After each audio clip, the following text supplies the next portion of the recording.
এবারে আমরা চেষ্টা করব কি, কোন ছেলে যখন লটারি খোর হয়ে গেছে, কোন ছেলে যখন গেঁজা খোর হয়ে গেছে, কোন ছেলে যখন লটারি দোকান করেছে, কোন ছেলে যখন গেঁজার দোকান করেছে, গেঁজা খোর হয়ে গেছে, কোন ছেলে যখন মদ খোর হয়ে গেছে, অনুরূপ ভাবে আমরা চেষ্টা করব তাকেও যাতে করে অন্যায় কাজ থেকে তাকে বিরত রাখা যায়। নেক কাজের দিকে যেমন ডাকছি, আর অন্যায় কাজে তো বাধা দেবো। কেমন বাধা দেবো? রাসূলুল্লাহ হাদিস পাকের মধ্যে বললেন, আল্লাহ নবী বললেন, অন্যায় কাজ যখন তোমরা দেখবে প্রতিবাদ করবে। প্রতিবাদটা হবে তিন ধরনের। তিন ধরনের। এক নম্বর প্রতিবাদ, যেখানে অন্যায় দেখবে আমি রাসূলুল্লাহ বলছি হাত দিয়ে সেই জিনিসটাকে বন্ধ করে দাও, স্পটে গিয়ে সেটা বন্ধ করে দাও, অন্যায় কাজটাকে বিলুপ্ত করে দাও, শেষ করে দাও। এখন আপনার কাছে আমার প্রশ্ন, আপনাদের এলাকায় একটা লটারির দোকান আছে, সামনের বাজারে মুসলমানের ছেলে লটারির দোকানটা চালায়। এখন আপনার কাছে আমার প্রশ্ন, আপনি কি সেটাকে গিয়ে হাত দিয়ে বন্ধ করতে পারবেন? যদি পারেন তাহলে বলেন হ্যাঁ পারবো, না পারলে তাও বলেন যে হুজুর পারবো না, তবে আমার বোঝাতে সুবিধা হবে। পারবেন? পারবেন? জোরে বলেন পারবেন? পারবেন? পারবেন না, তাহলে হাত দিয়ে বন্ধ করে দেওয়ার মতো ক্ষমতা আপনার, কথা বলেন, ক্ষমতা আপনার নাই। সেই জায়গাটা বন্ধ হয়ে গেছে, ক্লোজড হয়ে গেছে, সেই জায়গাটা বন্ধ হয়ে গেছে, হাত দিয়ে আর হবে না। আমার নবীকে আমার আল্লাহ কি জ্ঞান দিলেন, আমার রাসূলুল্লাহকে আমার আল্লাহ কি জ্ঞান দিলেন। আজ নবীকে যারা অপব্যাখ্যা করে ছোট করার চেষ্টা করো, মনে রেখে দিও রাসূলুল্লাহকে ছোট করো না। নবীর সম্মানকে ছোট করতে পারবে না, নবীর সম্মানকে খাটো করতে পারবে না। কেন? রাসূলুল্লাহর সম্মান স্বয়ং আল্লাহ নিজে বাড়িয়ে দিয়েছি। জোরে হবে না? আরো জোরে হয় না?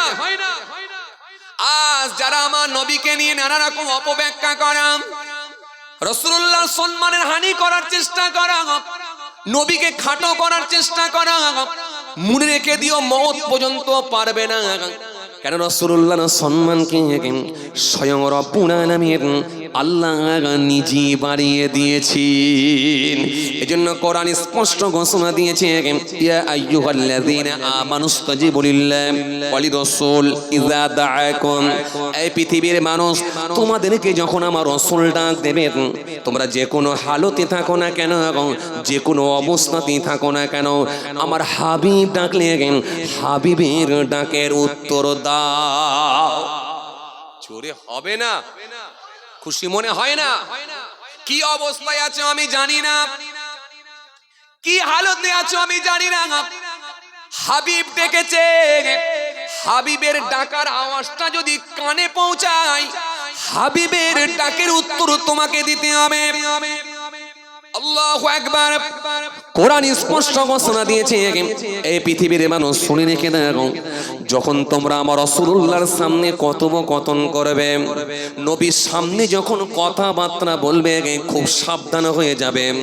আওয়াজটা যদি তোমাদের হাই না হয়ে যায়, আওয়াজটা যাতে করে বেড়ে না যায়, আওয়াজটা যাতে করে লম্বা না হয়ে যায়, আওয়াজটা যাতে করে উচ্চ না হয়ে যায়। যদি নবীর আওয়াজের থেকে তোমাদের আওয়াজটা উচ্চ হয়ে যায়, আমি আল্লাহ বলি আনতাহাবাতা আমালুকুম ওয়া আনতুম লা তাশউরুন, তোমাদের আমলগুলোকে আমি আল্লাহ সব বরবাদ করে দেব, বেকার করে দেব। হাবিবের আওয়াজের থেকে আওয়াজ বেড়ে গেলে আমি আল্লাহ ছাড়ব না। কে শান বাড়িয়েছে? কথা বলে কে? আল্লাহ। আল্লাহ হাবিবুল্লাহর শান আল্লাহ বাড়িয়েছেন, পৃথিবীর কোনো মানুষ নয়। আর হাবিবুল্লাহর শানকে খাটো করার কোনো ক্ষমতা নাই। শান আল্লাহই বাড়িয়েছেন, ইজ্জত আল্লাহই বাড়িয়েছেন। এইজন্য হাবিবুল্লাহর কোনো উস্তাদ লাগে না, রাসূলুল্লাহর কোনো টিচার লাগে না, নবীর কোনো মাস্টারের প্রয়োজন হয় না। রাসূলুল্লাহর টিচার হলেন স্বয়ং আল্লাহ নিজে। জোরে হবে না, আরো জোরে হয় না। এই জন্য আমার নবীকে আল্লাহ এমন জ্ঞান দিলেন। আমি যখন এই হাদিসটা পড়ছিলাম আমাকে অবাক করলো। আল্লাহু আকবার। আমার নবী যদি প্রথম পয়েন্টটাই রেখে দিতেন, অন্যায় হচ্ছে হাত দিয়ে গিয়ে বন্ধ করে দাও। মনে আছে আপনাদের? প্রথমের দিকে ফিরে এলাম কিন্তু মনে আছে? অন্যায় হচ্ছে হাত দিয়ে গিয়ে বন্ধ করে দাও, তাহলে পৃথিবীর জমিনে মারামারি খুনোখুনি বেড়ে যেত, বহু নিরীহ মানুষকে অ্যারেস্ট করে নিয়ে যেত। কিন্তু আমার রাসূলুল্লাহর জ্ঞান আল্লাহ কেমন দিয়েছেন। ১৫০০ বছর আগে আমার নবী কত দূরদৃষ্টি সম্পন্ন নবী ছিলেন। আমার নবীকে আমার আল্লাহ আগেই জানিয়ে দিলেন, ও আমার হাবিব তুমি অপশন দাও, আরো দুটো অপশন দাও। কেন তোমার উম্মতেরা এটা পারবে না, পারবে না, পারবে না। এই জন্য আমার রাসূলুল্লাহর একটা অপশন দিয়ে দিলেন, হাত দিয়ে যদি না পারো তবে একবার চেষ্টা করো, জবান দিয়ে সেটাকে প্রতিবাদ করো। জবান দিয়ে একবার অন্যায় বলে সে মানুষটাকে দিনের পথে ফিরিয়ে নিয়ে আসা। কথা বুঝতে পারছেন? হাত দিয়ে সম্ভব হবে না। নবী বললেন হাত দিয়ে না হলে জবান দিয়ে কর। আল্লাহু আকবার। কি জ্ঞান আমার নবী! ১৫০০ বছর আগে, ১৫০০ বছর পরে, ২০০০ বছর পরে, ৩০০০ বছর পরে, ৫০০০ বছর পরে, আল্লাহু আলাম, আল্লাহই ভালো জানে কতদিন পরে কিয়ামত হবে। তো এই কিয়ামতের পূর্বে কি ঘটনা ঘটবে ১৫০০ বছর আগে রাসূলুল্লাহ সব একটা একটা করে জানিয়ে দিচ্ছেন। জোরে বলতে পারেননি? কি জ্ঞান! নবীর তুলনা হয়, আর সেই রাসূলুল্লাহকে তুমি বাজে মন্তব্য করবে? রাসূলুল্লাহকে নিয়ে তুমি বেফাস কথাবার্তা বলবে? তুমি বলো নবী আখিরাতে কিয়ামতের দিনে নাকি শাফাত করতে পারবে না? নাউযুবিল্লাহ মিন যালিক। তুমি বলো নবীকে জিবরাইল ফেরেশতা বললেন হুজুর মেসওয়াক করে আসেন, মুখ দিয়ে দুর্গন্ধ বেরোচ্ছে। নাউযুবিল্লাহ মিন যালিক। তোমার লজ্জা হয় না? তোমার মতো উম্মতকে কাল কিয়ামতের ময়দানে রাসূলুল্লাহর সামনে তোমার দাঁড়াতে লজ্জা হবে। ওরকম আলেমের কোনো দরকার নাই, ওরকম বক্তার কোনো দরকার নাই, ওরকম মলি সাহেবের দরকার নাই, ওরকম পীর সাহেবের দরকার নাই, ওরকম মুফতি সাহেবের দরকার নাই, ওরকম ইমাম সাহেবের দরকার নাই। যার মধ্যে নবীর প্রেম ভালোবাসা নাই, যার মধ্যে নবীর প্রেম আছে, ভালোবাসা আছে, সেই মানুষটাকে আমার আল্লাহ খুশি হয়ে আল্লাহর জান্নাত দেবে। কথা ঠিক কিনা ভুল বলে? নবীর প্রেম নেই, বলে লা ইলাহা ইল্লাল্লাহ পর্যন্ত ঠিক ছিল, মুহাম্মদুর রাসূলুল্লাহ বলে শিরক হয়ে যাবে। নাউযুবিল্লাহ মিন যালিক। ভাইরা আমার, বন্ধুরা আমার, সাথী মহব্বতের ভাইরা, খুব ভালো করে বোঝেন। আলোচনা খুব বেশি করছি না, আমি ছোট ছোট করে দু চারটে কথা বলছি। বাল্লিগু আন্নী ওয়ালাউ আয়া। আপনারা জ্ঞানী মানুষ আলহামদুলিল্লাহ। আর ২৪ পরগনা, আপনারা বসিরহাট এলাকার মানুষ। এমনি আমি বসিরহাট এলাকার মানুষকে নিয়ে গর্ব করি। বসিরহাট এলাকার মানুষকে নিয়ে আমি গর্ব করি। অন্যান্য ডিস্ট্রিক্টে গেলে, অন্যান্য জেলায় গেলে আমি বলি, জোর গলায় বলি। আপনারা মোবাইলে সোশ্যাল মিডিয়ায় শুনে দেখবেন। হ্যাঁ, বসিরহাট একটা জায়গা আছে, যাবেন বসিরহাট এলাকার মানুষদের সঙ্গে একবার মিশে দেখবেন। আমি গর্ব করে বলি। কেন? এটা আমার দাদা হুজুর কেবলার রুহানি দোয়া, আর এটা হলো বসিরহাট আল্লামা রুহুল আমির রহমাতুল্লাহ আলাইহি হুজুরের নেক ফায়েজ, হুজুরের হাতে গড়া এলাকা, হাতে গড়া এলাকা, তৈরি করা এলাকা। এজন্য ভ্যান চালকেরও মুখে দেখবেন দাঁড়িয়ে আছে, তার মাথাতেও দেখবেন সুন্নতি টুপি আছে, তার লেবাসটাও দেখবেন সুন্নতি লেবাস। দেখলে বোঝা যায় না এটা আসলে ভ্যান চালক নাকি না এটা হলো একজন আলেম। দেখলি যেন মনে হচ্ছে আলেমের চেহারার সঙ্গে মিলে যাচ্ছে। এটা আল্লামা হুজুরের জি, হুজুর কেবলার এই এলাকার মোহাব্বত আর এই এলাকা হুজুরের হাতে তৈরি করা। ভাইরা আমার, বন্ধুরা আমার, সাথী মোহাব্বতের ভাইরা, চলুন আলোচনায় ফিরে যাই। যে দিক থেকে ছেড়ে আসছিলাম, তাহলে পারলেন না তো জবান দিও। আল্লাহ নবী বলেন একবার চেষ্টা করো, একবার চেষ্টা করো। কিরকম চেষ্টা একবার বলো। ওই লটারি কোন লোকটাকে তুমি একবার ডাকো, ওই অন্যায়কারীকে একবার ডাকো, ডেকে বলো ভাই এটা তো অন্যায় হচ্ছে ভাই, ও আমার ভাই লটারির দোকান করো না, কেননা আমার আল্লাহ লটারিকে হারাম করেছেন। মদের দোকান তুমি করো না, কেননা আমার আল্লাহ হারাম করেছেন। সুদের ব্যবসা করো না, কেননা আমার আল্লাহ হারাম করেছেন। ইয়ামহাকুল্লাহু রিবা ওয়া ইউরবিস সাদাকা, দান সাদকাকে আল্লাহ বৃদ্ধি করেছেন, সুদকে আমার আল্লাহ হারাম করেছেন। লাআনা রাসূলুল্লাহ সাল্লাল্লাহু আলাইহি সাল্লাম আকিলা রিবা ওয়া মুআকিলা ওয়া কাতিবা ওয়া শাহিদা ওয়া ক্বালাহুম সাওয়াউন। আল্লাহ নবী বললেন সুদখোর, সুদদাতা, সুদের লেখক, সুদের সাক্ষী, পাপের ক্ষেত্রে এরা সকলেই সমান সমান সমান। এই জন্য কোরআনে বিভিন্ন রকম আয়াত দেওয়া হয়েছে। আল্লাহ সুন্দর করে বলেছেন ওয়াহাল্লাল্লাহুল বাইয়া ওয়া হাররামা রিবা, ক্রয় বিক্রয়কে তোমাদের জন্য বৈধ করে দেওয়া হয়েছে, সুদ তোমাদের জন্য হারাম করা হয়েছে। কোরআন শরীফের মধ্যে আল্লাহ রাব্বুল আলামিন বলেছেন, সুন্দর করে বলেছেন ইয়ামহাকুল্লাহু রিবা ওয়া ইউরবিস সাদাকা ওয়াল্লাহু লা ইউহিব্বু কুল্লা কাফারিন আযীম। আল্লাহ স্পষ্ট ঘোষণা দিয়ে বললেন, কি বললেন? সুন্দর করে কোরআনে সুদ সম্পর্কে আল্লাহ একাধিক আয়াত দিয়েছেন, একাধিক হাদিস আল্লাহ নবী দিয়েছেন। সুতরাং এই হারাম কাজের সঙ্গে যখন কেউ যুক্ত থাকবে, তখন আপনার কাজ হলো একবার অন্তত জবান দিয়ে প্রতিবাদ করা। হাত দিয়ে যদি নাও পারো, নবী দ্বিতীয় অপশন দিলেন জবান দিয়ে একবার প্রতিবাদ কর। প্রতিবাদ মনে আছে তো? সেই প্রতিবাদ যেটা আগে নিয়ে বলছিলাম ভাই, বুঝতে পারেননি? এবারে কি করবে? একবার চেষ্টা কর। আমি নিজে এক লটারি খোরকে ডেকেছিলাম, আমি নিজে এক লটারি খোরকে ডাকলাম, লটারি খোরকে ডাকলাম কেন? লটারি খোরটাকে আমি চিনি।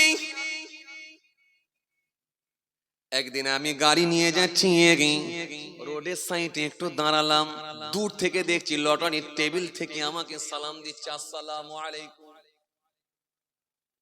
রাস্তার ওপার থেকে লটারির টেবিল থেকে চালাচ্ছে, কথা বুঝতে পারছেন? আসলে তো ওর সেই জ্ঞান নেই, ওখান থেকে চালাচ্ছে। ওয়ালাইকুম আসসালাম। মনে মনে ভাবলাম ছেলেটার তো একটু মুখ চেনা লাগছে, তাহলে অন্তত মুসলমানের একটু ছোঁয়া আছে, যেহেতু অন্তত সালামটা দিচ্ছে, চেষ্টাটা একবার করা যেতে পারে। চেষ্টা করতে অসুবিধা করছে। নবীর হাদিস সুন্দর করে নবী জানিয়েছেন, মান আহাব্বা লিল্লাহ ওয়া আগবাদা লিল্লাহ ওয়া আতা লিল্লাহ ওয়া মানা লিল্লাহ ফাকাদ ইসতাকমালাল ঈমান। মনে পড়ে গেল একবার চেষ্টা করো, আজ যদি না হয় দ্বিতীয় দিন যখন এই রাস্তা দিয়ে যাব, একবার অন্তত চেষ্টা করব। দাঁড়িয়ে গেলাম একবার গাড়ি নিয়ে, লটারি করো মানুষটা, ছেলেটাকে একবার ডাকলাম, লটারির দোকানদারকে আমি একবার ডাকলাম, ভাই একবার শোনো। কেন এখন মানুষ খারাপ হয়ে গেছে, লটারির দোকানে গিয়ে বলতে গেল কিন্তু বিপদ আছে, কথা বলে না।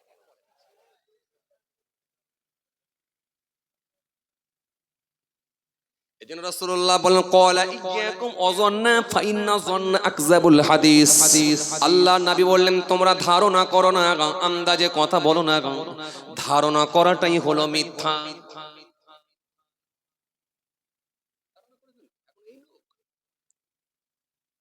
ইমাম সাহেব বেলা 11টার সময় একটু চুল দাড়ি শেভ করতে গেছে জুম্মার দিনে, মুদিখানা দোকানের পাশে লটারির দোকান, আর তার পাশে সেলুনের দোকান।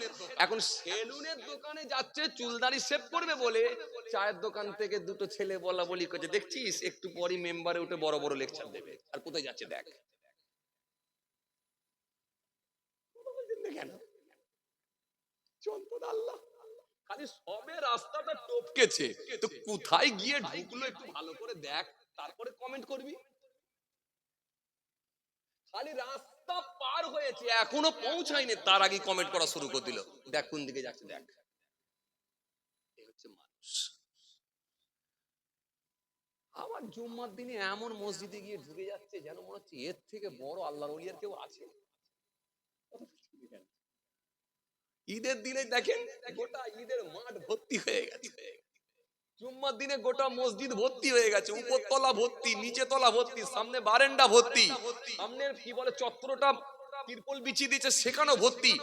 মনে হচ্ছে যেন এর থেকে এত ভালো মানুষ, এই গ্রামের মানুষগুলো সব আল্লাহর ওলি হয়ে গেছে। ডান দিকে বাঁ দিকে ইমাম সাহেব সালাম ফিরিয়ে দেখে 90% লোক সব পালিয়ে গেছে, 10% বসে আছে, তারা আবার মাথা চুলকাচ্ছে যে আসলে আমরা ঠিক না ওরা ঠিক। কথা বলেন কেন, এরা বাকি সুন্নত নামাজ বাকি নামাজগুলো পড়বে, এখন এরা টেনশনে পড়ে যাচ্ছে 90% লোক যখন বেরিয়ে গেল, তাহলে বেশিরভাগ লোক যখন বেরিয়ে গেছে তার মানে ওরাই ঠিক আদায় করছে না আমরা করছি, বলা যায় না। আখিরি জামানা আমার যদি কোনো হাদিস বেরিয়ে পড়ে, কি যন্ত্রণায় পড়েছি আল্লাহ। ডান দিকে বাঁ দিকে সালাম ফিরিয়ে দেখা যাচ্ছে 10% 10% লোক, 90% হাওয়া। আল্লাহু আকবার। অবস্থা বুঝতে পারছেন কোন জায়গায় আমরা, তো কি করে ভালো হবে? কিছু কথা বুঝতে পারছেন বাপ? হ্যাঁ বুঝতে পারছেন? পরিস্থিতি খুব খারাপ, খুব খারাপ। নকল মালের ওপরে লেখা আছে নকল হইতে সাবধান। এই আসল চিনবেন কি করে? সব তো ভেজাল, সব ভেজাল। কোরআন হাদিসের যে মাপকাঠি আছে না, যদি মেপে নেওয়া হয়, আল্লাহর কসম আমার মনে হয় 100টার ভেতরে বেরোবে ভালো লোক বলে আমার মনে হয়। হাজারে সার্চ করলে হয়তো দুটো একটা বেরোতে পারে। কি বলছেন আপনি? শুধু নামাজ থাকলে হয়ে যাবে? শুধু দাঁড়ি থাকলে হবে, টুপি থাকলে হবে? তার নম্রতা, তার ভদ্রতা, তার শিষ্টাচার, তার নবিয়ানা আদর্শ, তার আখলাক, তার ব্যবহার, তার চরিত্র, তার ক্যারেক্টার, তার লেবাস, তার কথাবার্তার ধরন, সবটাই তো মিলতে হবে নবিয়ানা। এত সহজ কথা বলে না। জি ভাইরা আমার, বন্ধুরা আমার, সাথী মহব্বতের ভাইরা, চলুন আবার একটু আগে ফিরে যাচ্ছি। খেয়াল করেন, লটারি খোরকে ডাকলাম, মনে আছে আপনাদের? কেন ওপারে গেলে বিপদ, এপারে যা হবে তাই দূর থেকে করতে হবে। কেন?